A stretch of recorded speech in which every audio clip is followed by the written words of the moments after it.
जुमातुल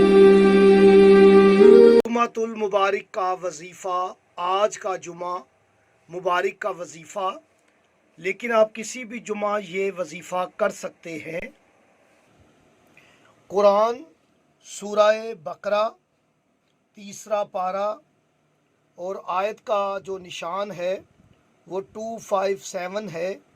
अल्लाह वली है ईमान वालों का, इन्हें अंधेरों से नूर की तरफ निकालता है, और काफरों के हमायती शैतान हैं, वो इन्हें नूर से अंधेरों की तरफ ले जाते हैं।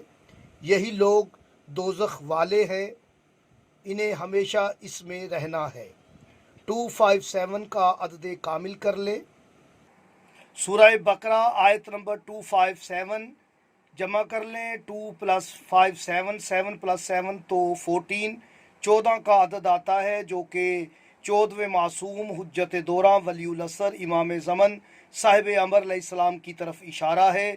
मैं कोशिश करता हूँ कि जुमातुल मुबारक के दिन अपने वक्त के इमाम की शान में कुछ असरार, राज और अमाल सेंड करूँ, तो आप इस अमल को ज़रूर कीजिएगा। आज का अमल है, बेहतरीन अमल है। आप अपने इमाम का वास्ता देकर अल्लाह से तलब करें, रिज़्क़ तलब करें, शिफा तलब करें, आप कामयाबी तलब करें, खुशहाली तलब करें।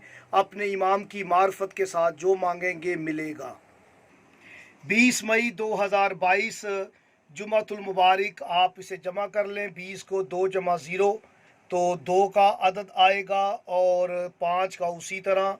2022 को जमा करेंगे, 2 + 0 + 2 + 2 तो 6 का अदद आएगा। आप देखें 256 तो ये अदद हो जाता है 256 का। जो नए व्यूवर्स हैं मेरे चैनल को सब्सक्राइब करें, बेल आइकन का बटन प्रेस करें, वीडियो को शेयर करें। मार्फत इमाम ज़माना का सिलसिला जारी और सारी रखें। अपनी फैमिली में बैठ के जब भी आप बैठें बच्चों में, तो मार्फत इमाम ज़माना, गुफ्तगू इमाम ज़माना करें। ये आपके रिज़्क़ में तरक्की और बरकत का सबब है, सेहत तंदुरुस्ती का सबब है। अपने वक्त के इमाम को ज़रूर पहचानें, मार्फत करें, मार्फत करवाएं। याद रखें जुमातुल मुबारक वाले दिन ज़रूर अपने वक्त के इमाम को याद किया करें, अपने इमाम के लिए सदका निकाला करें, कोई अच्छा काम किया करें।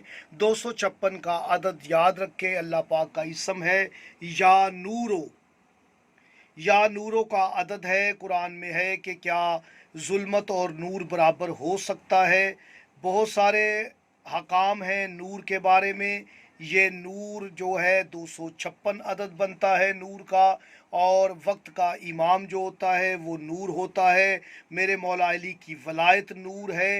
याद रखें कि या नूरों के अदद 256 है। नून के 50, वाओ के 6, रे के 200, 256 का अदद है नूर का। आप 256 मरतबा या नूरो पढ़ के, या साहिबुल ज़मान अदरकनी 256 मरतबा पढ़ के, अव्वल आखिर दुरूद शरीफ पढ़ के अपने मकसद का इजहार करें, अपनी हाजत तलब करें। इंशाअल्लाह ताला एक दिन के अमल से ही आपकी हाजत पूरी होगी। शर्त यकीन की है और तवक्कल